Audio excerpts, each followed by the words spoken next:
Je crois que l'assurance nous libère de la jalousie et de l'envie et nous dispense de vivre dans ce tourment. Je crois qu'elle nous libère du besoin de comparer et de rivaliser et d'essayer d'être comme tous les autres. Je crois que savoir qui nous sommes en Christ nous libère pour être les personnes précieuses, merveilleuses, fantastiques que Dieu nous a créées pour être.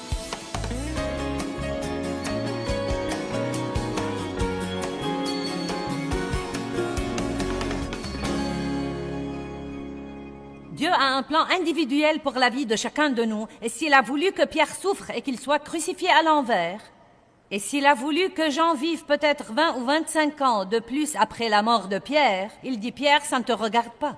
Mon plan pour toi est bon pour toi, et mon plan pour lui est bon pour lui. » Et nous devons arrêter de jalouser ce qu'ont tous les autres ou la façon dont Dieu s'y prend avec eux et apprendre que Dieu a un plan pour nous. Amen. La Bible dit « La jalousie et l'envie rongent les os ».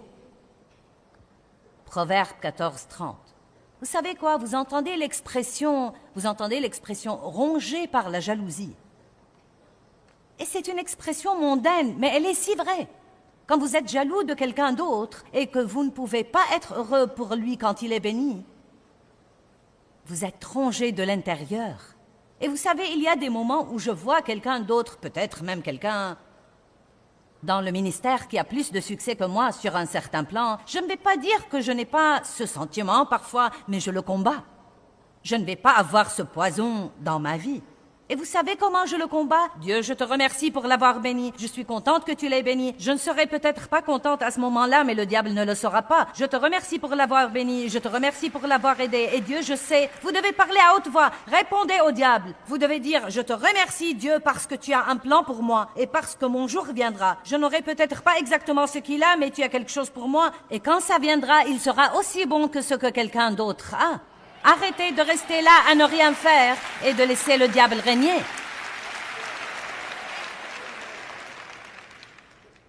Allez, vous savez parler, vous devez juste dire ce qu'il faut.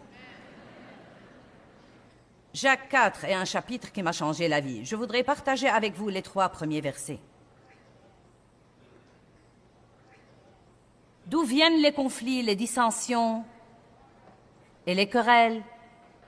Et comment les combats, les disputes et les luttes commencent parmi vous? J'aime ça. Pourquoi toutes ces brouilles, dit-il? Tout le monde a un compte à régler et est en colère pour quelque chose. Lutte et conflits et querelles et disputes et colère et amertume. D'où est-ce que ça vient? Ne viennent-ils pas de vos désirs sensuels qui combattent toujours dans vos membres? Maintenant, faites attention. Vous êtes jaloux et vous convoitez ce qu'ont les autres. Savez-vous à quel point c'est vexant, à quel point c'est frustrant et troublant de voir ce que Dieu fait avec tous les autres au monde et de le comparer à ce qu'il fait avec nous? Allez, je veux ce soir que quelqu'un dans cette salle comprenne que Dieu a un plan unique, un plan exclusif, un plan génial, étonnant pour vous. Et ne prenez pas une attitude aigre et négative et ne dites pas « Eh bien, s'il avait un si grand plan pour moi, pourquoi est-ce que je ne le vois pas ?» Eh bien, probablement à cause de ce que j'essaye de vous prêcher ce soir. Vous devez peut-être adopter une nouvelle attitude. Vous devez peut-être apprendre à être heureux pour ce que Dieu fait dans la vie de quelqu'un d'autre avant de pouvoir le libérer pour faire quelque chose dans votre vie. Ce n'est pas par hasard que vous écoutez tous ces témoignages de tous ces gens et de tout leur succès. Oh, Dieu nous tend un piège. Bien, écoutez ce témoignage. Ils ont eu la chose pour laquelle vous priez depuis 20 ans. Qu'est-ce que vous en pensez?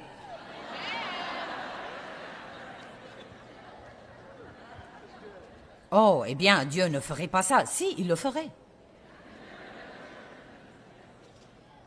Tant de choses dans la vie sont un test. Et après avoir passé le test, notre récompense viendra. Ne jalousez jamais ce que quelqu'un d'autre a. Le passage dit ensuite, vous savez, que tous ces conflits Et ces histoires et ces querelles sont à cause des trucs que vous voulez et que vous ne savez pas avoir. Donc vous voyez quelqu'un qui a ce que vous voulez et vous l'enviez, et vous pouvez même commencer à le détester. Et c'est pareil à un meurtre en ce qui concerne vos cœurs. De belles paroles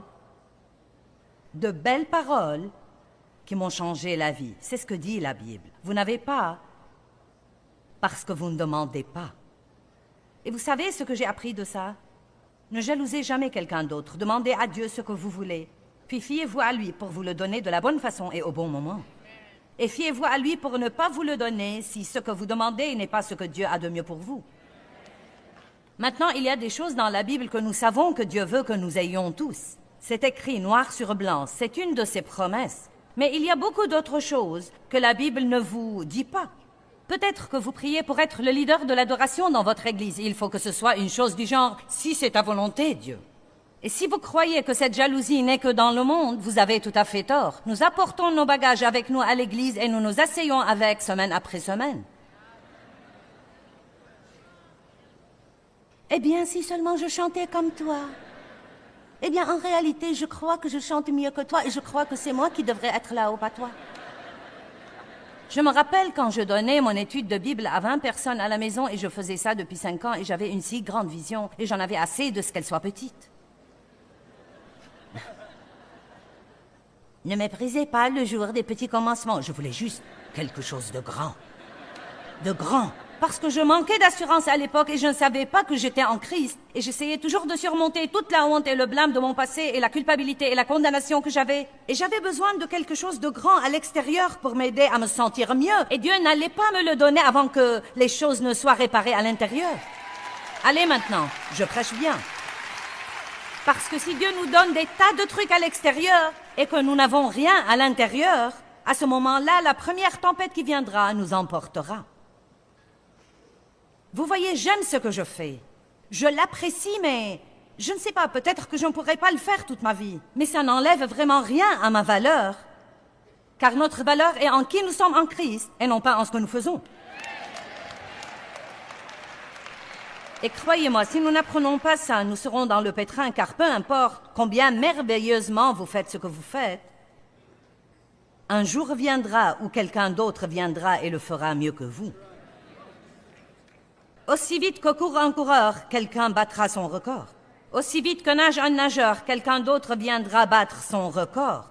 Aussi nombreux que soient les CD qu'un chanteur vend, aussi nombreux que soient les disques d'or qu'il obtient, quelqu'un d'autre viendra battre son record.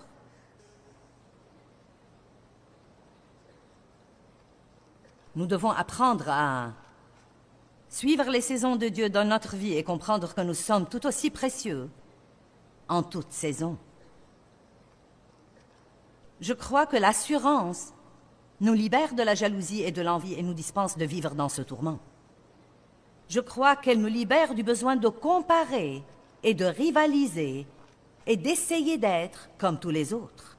Je crois que savoir qui nous sommes en Christ nous libère pour être les personnes précieuses, merveilleuses, fantastiques que Dieu nous a créées pour être.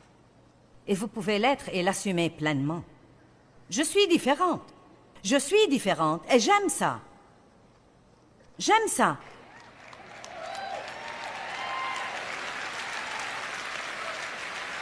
Je croyais que j'étais bizarre, maintenant je sais que je suis unique. L'unique a une valeur. Darlene Zschech, vous savez, la merveilleuse leader de l'adoration de Hillsong, m'a dit l'année passée, elle m'a dit « N'est-ce pas que tu aimes cuisiner quand tu es en congé ?» Et à la maison, je lui ai dit « Non. » Pourquoi voudrais-je le faire?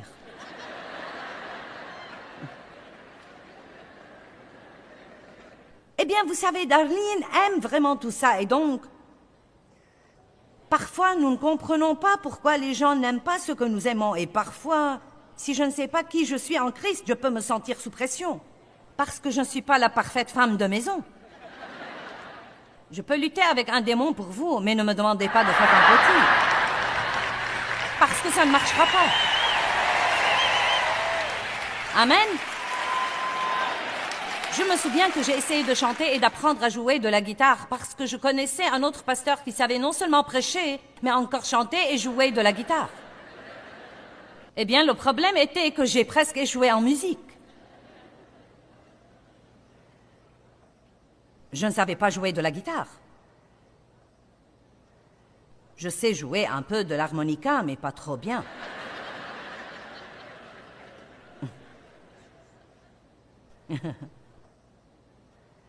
Je me souviens que je lisais Éphésiens 4:11 dans les premiers jours de ma vie avec Dieu. Et j'allais aux réunions d'église et on parlait beaucoup des dons et...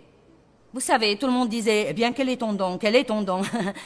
Est-ce que quelqu'un d'entre vous se souvient de cette époque-là? Non, mais il y avait même des réunions tout entières pour essayer de trouver quel était votre don spirituel. Non, mais je suis sûre que ça a de la valeur, mais vous savez, je n'ai pas encore trouvé ce que je suis. Je voyage et on me dit, eh bien, qu'aimerais-tu qu'on t'appelle, révérende, évêque, apôtre? Je leur dis, appelez-moi Joyce. Vous savez? C'est ce que je suis. Mais je me souviens que j'étais angoissée quand je regardais les 5 dons des ministres cités dans Éphésiens. Apôtre, prophète, évangéliste, pasteur, enseignant. Et je me rappelle qu'il y avait quelqu'un qui les citait comme ça. Apôtre, prophète, évangéliste, pasteur, enseignant. Et j'ai pensé, minute, je ne veux pas être un auriculaire. Je vous dis la vérité. Je voulais être un pouce, je ne voulais pas. Et j'ai pensé, parce qu'il disait que l'enseignant était l'auriculaire, que ce devait être le don le plus petit. C'est incroyable ce que nous pouvons être ridicules parfois. Allons à Romains 12 pour un instant. Allez, il est temps que vous vous aimiez vous-même.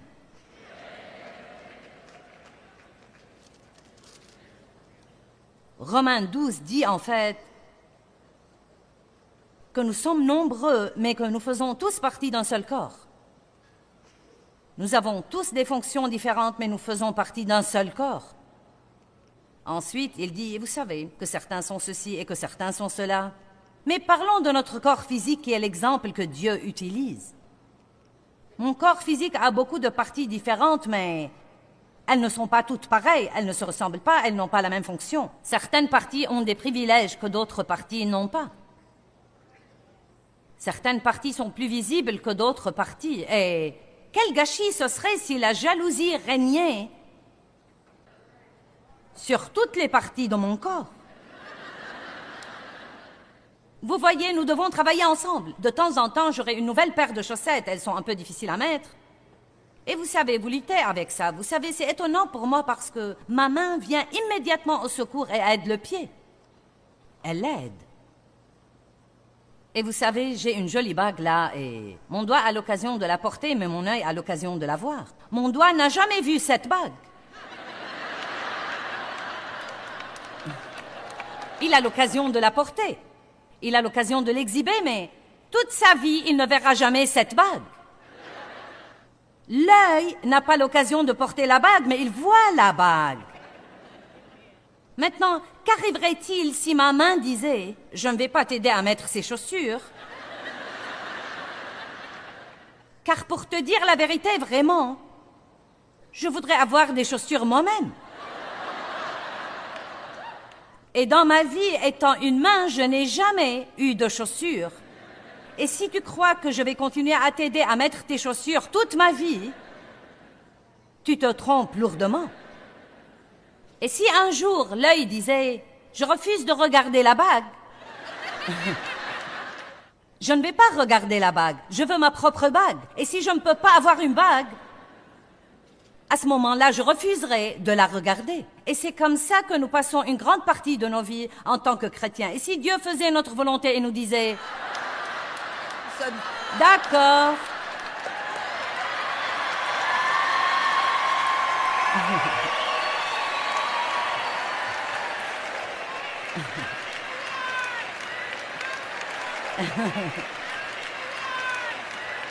Et vous savez quoi? Je crois que la moitié du temps...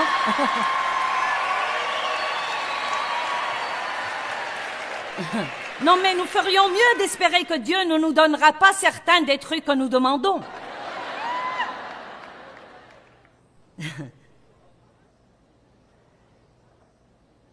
C'est de quoi nous avons l'air comme chrétiens parfois. Nous portons nos chaussures dans nos mains et nos bijoux autour des yeux.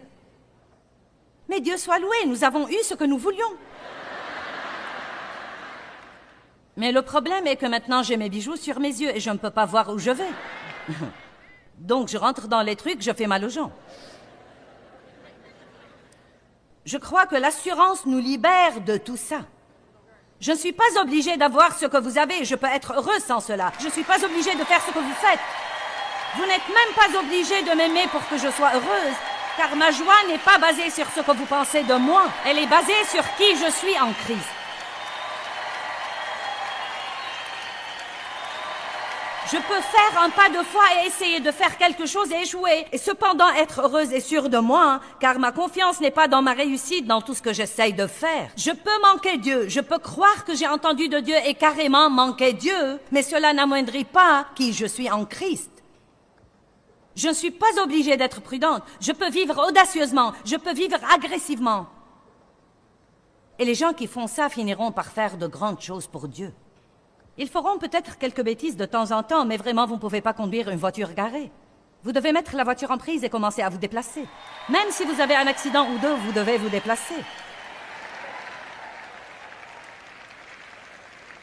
Ouh, je suis heureuse ce soir.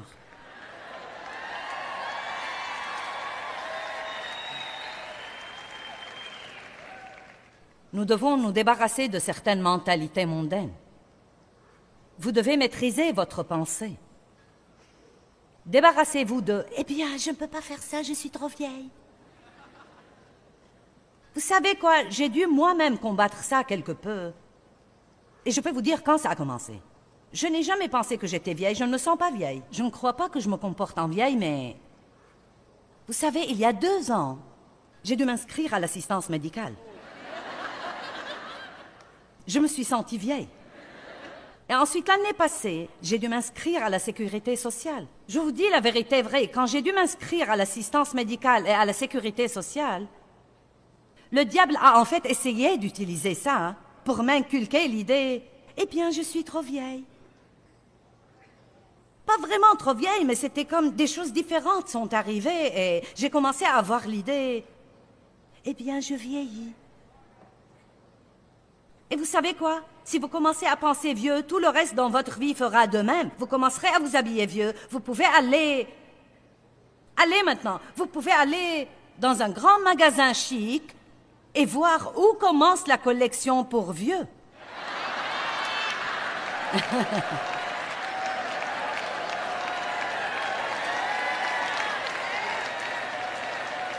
J'essaye de partager avec vous que vous n'êtes jamais trop vieux et que vous n'êtes jamais trop jeune. Quand Caleb avait 80 ans et qu'on distribuait le pays qui allait leur appartenir, Caleb a demandé une montagne. Il a dit « Donnez-moi une montagne ». Moïse avait 80 ans, je crois, quand Dieu l'a appelé pour faire sortir les Israélites dans le désert et les mener à 80 ans. Une dame m'a dit il y a quelques semaines, elle m'a dit... Quand j'avais 75 ans, Dieu m'a appelé à aller en Afrique pour lui bâtir un orphelinat.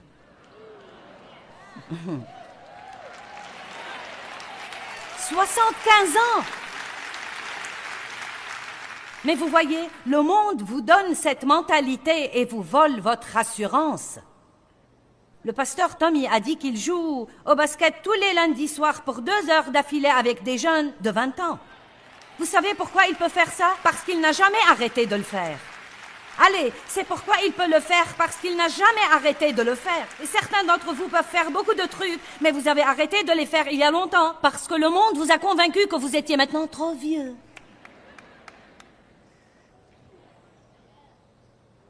Vous n'êtes jamais trop jeune, pas si Dieu voit. Timothée était jeune, 17 ans, je crois. Et Paul a dû continuer à l'encourager quand il avait peur et qu'il manquait d'assurance. Jérémie était jeune.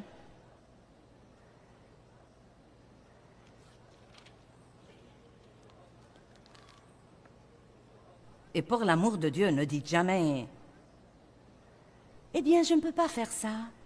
Je ne suis qu'une femme. »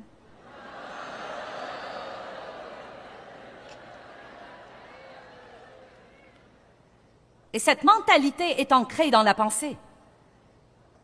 Maintenant, j'ai surmonté ça, mais quand Dieu m'a d'abord appelé à faire ça, je n'avais pas assez de bon sens pour savoir que les gens allaient être exaspérés là-dessus parce que j'étais une femme. Non, mais je n'y avais pas pensé. J'aimais vraiment Dieu et j'ai senti qu'il m'a appelée et je m'y suis mise et j'avais un beau succès. Ensuite, les gens ont commencé à rouspéter parce que j'étais une femme et j'ai dit à Dieu, je suis une femme. Comme s'il allait dire, oh, je ne le savais pas. Je me souviens que notre pasteur nous a arrêtés à Dave et moi à la porte à la sortie de l'église et il a regardé mon mari et lui a dit, frère, c'est toi qui devrais donner cette étude de Bible chez toi et non pas ta femme.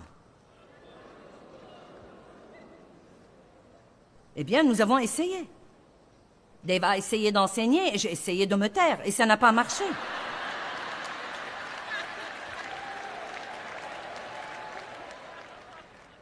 Et vous savez, les gens veulent toujours savoir, eh bien, que pense Dave de ce que tu sois dans la position où tu es et que lui, il soit un peu dans les coulisses, à l'arrière. Dave Meyer est juste où il veut être. Et il en est heureux parce qu'il n'essaye pas, en fait, d'être ce qu'il n'est pas. Nous ne rivalisons pas. Il a un rôle, j'ai un rôle, et bien que ce ne soit pas le rôle normal sur lequel le monde se modèlerait, c'est cependant le rôle de Dieu et ça marche. Amen. Ouh. Mais vous voyez, je n'ai pas une attitude insoumise parce que je suis sur l'estrade comme... Tu vas m'écouter, hein, vous savez. Je suis en fait une femme vraiment soumise, croyez-le ou pas. Et ne riez pas.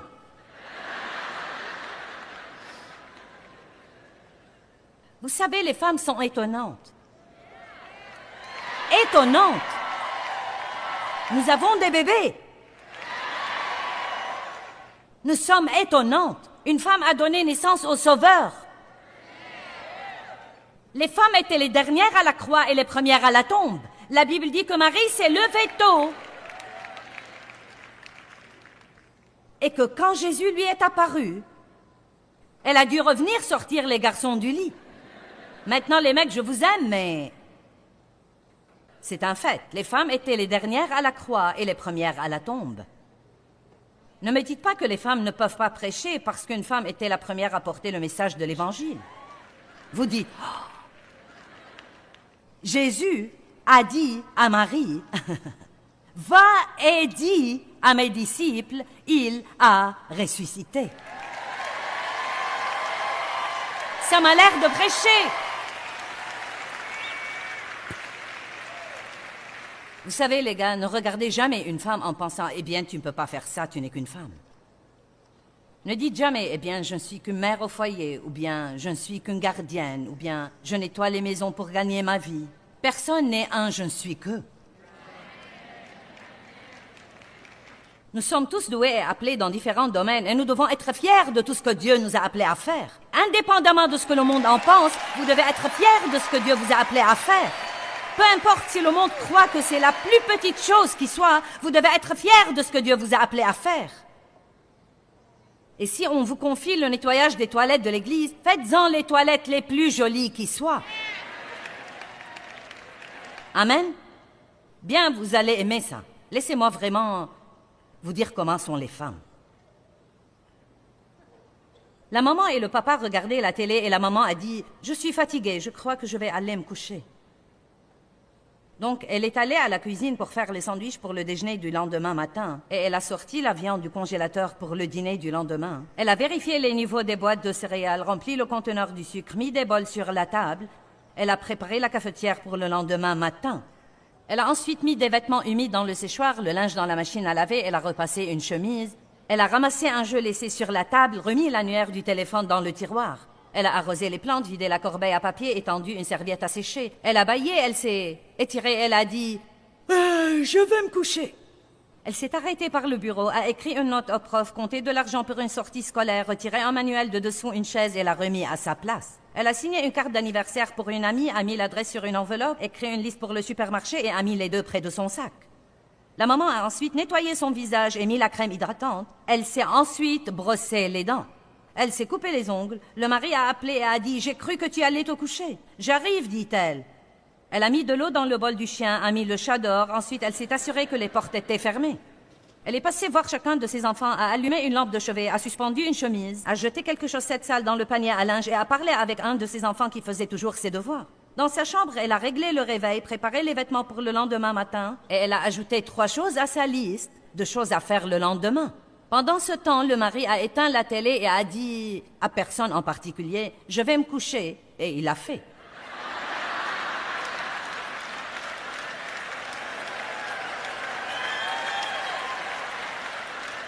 Je vous prie, ne me dites pas que les femmes sont le sexe faible.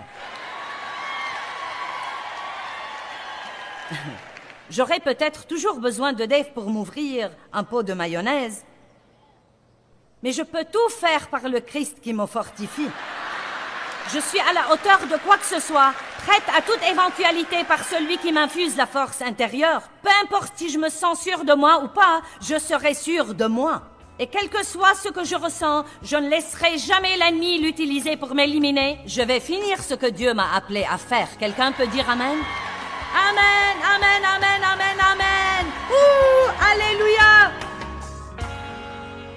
Eh bien, quand nous sommes sûrs de qui nous sommes en Christ, cela nous permet de faire face à la vie avec audace et nous libère de la jalousie et de l'envie vers les autres. Heureusement, nous ne sommes pas obligés de nous comparer à qui que ce soit. Nous avons l'assurance parce que le Christ vit en nous et parce que nous puisons dans son assurance.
hiu hiu chưa hè mùa lụt nước lũ bắt